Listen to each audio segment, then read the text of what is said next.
सुप्रभात मेरे प्रिय बच्चों।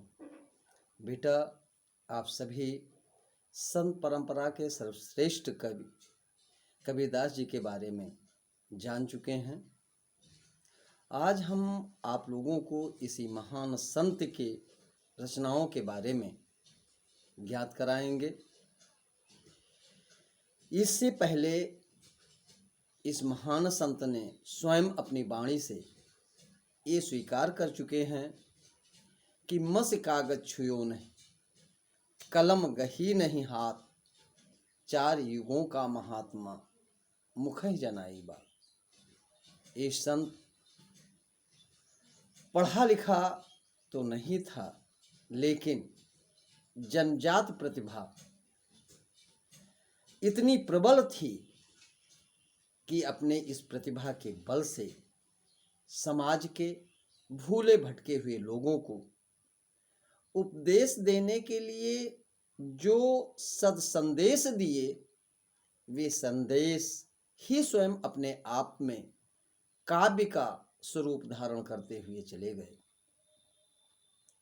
बेटा, आधुनिक युग के सुप्रसिद्ध आलोचक डॉक्टर श्याम सुंदर दास जी ने इस महान संत के संपूर्ण रचनाओं का संग्रह करके कबीर ग्रंथावली के नाम से प्रकाशित किया। लेकिन इससे पूर्व महाकवि कबीर के उपदेशों को, इनके संदेशों को इनका प्रिय शिष्य धर्मदास संकलित करते हुए सारी रचनाओं को एकत्रित किया और उसका नाम बीजक रखा।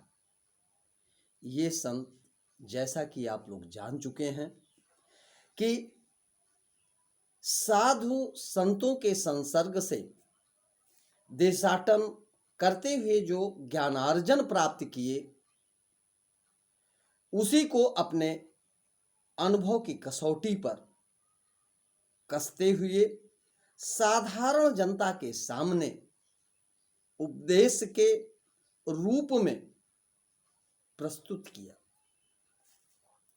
कबीर के इन्हीं वाणियों का संग्रह इनका शिष्य धर्मदास बीजक के नाम से किया। बीजक के प्रमुख 3 भेद किए गए। पहला, साखी। इस महान संत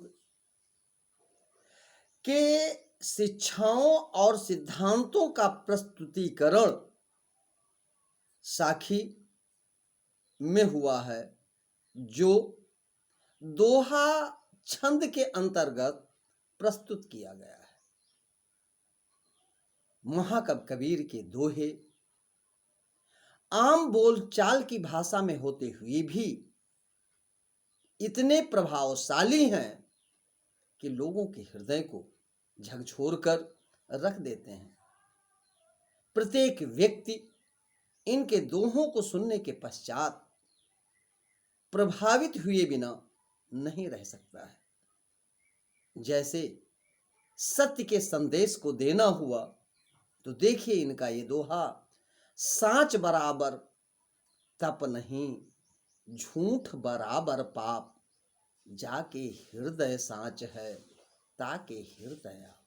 आप बेटा, ईश्वर को ये महान संत ने कहा है, ईश्वर उन्हीं के हृदय में निवास करता है जो वास्तव में सच का अनुगमन करने वाले हैं। इसी प्रकार से इनके बीजक का जो दूसरा भेद है वो शब्द है। शब्द अर्थात पद। जब ये संत भाव विभोर होकर के संतों के संसर्ग में ईश्वर की प्रार्थना करते हुए अपने पदों को प्रस्तुत किया, तो वे पद इतने प्रभावशाली हुए कि सुनने वाला हर व्यक्ति उन पदों से प्रभावित हुआ और वे अपने आप में पूर्ण रूप से सत्यता को और प्रामाणिकता को धारण करने वाले होते थे। कबीर के पद संगीतात्मकता से युक्त होते थे। वे अनेक राग और रागनियों में बंध करके समाज के सामने प्रस्तुत होते थे। कबीर उन रागों को समाज के सामने प्रस्तुत करना नहीं चाहते थे, लेकिन जब स्वयं भाव विभोर होकर के अपने पदों को गाते थे तो वे पद स्वयं अपने आप में एक विशिष्ट राग और रागनियों से युक्त हो जाते थे। तीसरा जो भेद किया गया वो रामायणी के अंतर्गत आता है। रामायणी में इस महान संत के रहस्यवादी और दार्शनिक विचार व्यक्त किए गए हैं,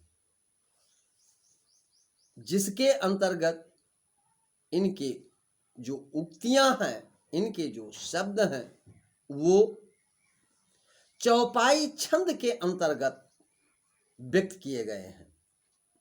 इस प्रकार से इस महान संत की जो वाणी है, परिमार्जित और शुद्ध न होते हुए भी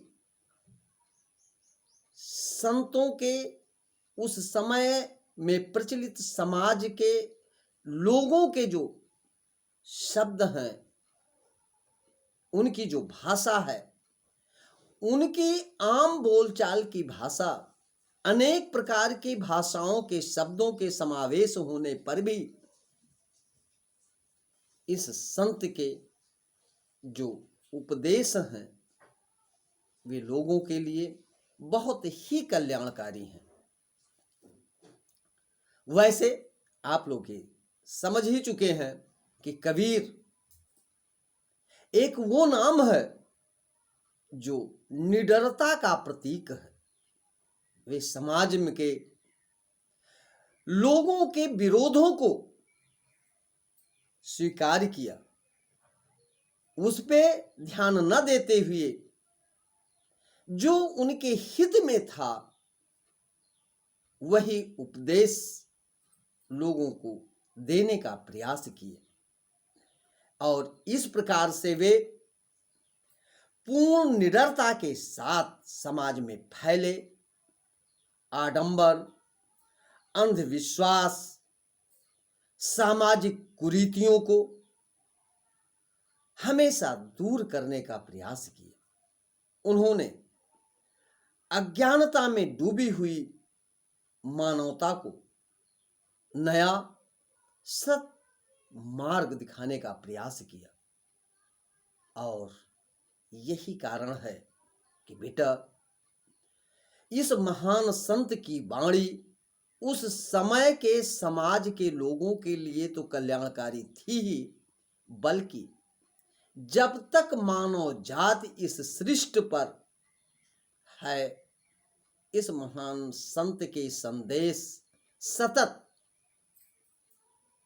हम आप सभी का मार्गदर्शन करने वाली साबित होती रहेगी। इस महान संत के एक भी दोहे को यह जीवन में धारण कर लिया जाए तो बेटा हर व्यक्ति का स्वतः जीवन कल्याण के पथ पर सदा अग्रसर होता हुआ चला जाएगा। जैसे इनके ये उपदेश कितने कल्याणकारी हैं। बड़ा हुआ सो क्या हुआ, जैसे पेड़ खजूर, पंछी को छाया नहीं, फल लागे अति दूर। व्यक्ति के बेटा बड़ा होने से, व्यक्ति के ज्ञानी होने से जब तक कोई लाभ नहीं है, जब तक उनके उन अनुभवों से, उस व्यक्ति के धन से, उस व्यक्ति के ज्ञान से समाज का कल्याण नहीं हो रहा है। ऐसे बेटा अनेकों सद उपदेशों के द्वारा इस संत ने समाज के भटके हुए लोगों के मार्ग को प्रशस्त किया। बेटा आज इतना ही, नए टॉपिक के साथ फिर मिलते हैं। तब तक के लिए बेटा जय हिंद।